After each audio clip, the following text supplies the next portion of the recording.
பிரியமானவர்களே, இயேசு கிறிஸ்துவின் நாமத்தில் உங்களுக்கு என் அன்பின் வாழ்த்துக்கள். சந்தோஷமா மகிழ்ச்சியா இருக்கிறீங்களா?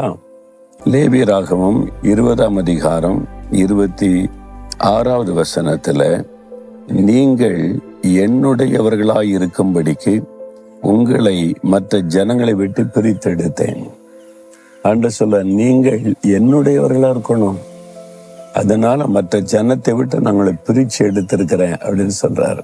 உம்முடைய ஆசீர்வாதத்தினால் ஆசீர்வதிக்கப்படணும். நாங்க உமக்கு சொந்தம், எங்க வீடு எல்லாம் உங்களுக்கு சொந்தம், நீங்க ஆசீர்வதிங்க. ஜெபிக்கிறீங்களா? கருத்தா ஜெபிங்க பார்க்கலாம். ஆண்டவரே, உம்முடைய ஆசீர்வாதத்தினாலே எங்களுடைய வீடு, எங்களுடைய குடும்பம் ஆசீர்வதிக்கப்படணும். சமாதானம், சந்தோஷம், ஒருமனம், ஐக்கியம் எல்லாம் எங்க வீட்டுக்குள்ள காணப்படணும். உம்முடைய ரத்தத்தை தெளித்து உம்முடைய பாதுகாப்புகளை ஒப்பு கொடுத்து இயேசுவின் நாமத்தில் ஜெபிக்கிறேன் பிதாவே. ஆமேன், ஆமேன்.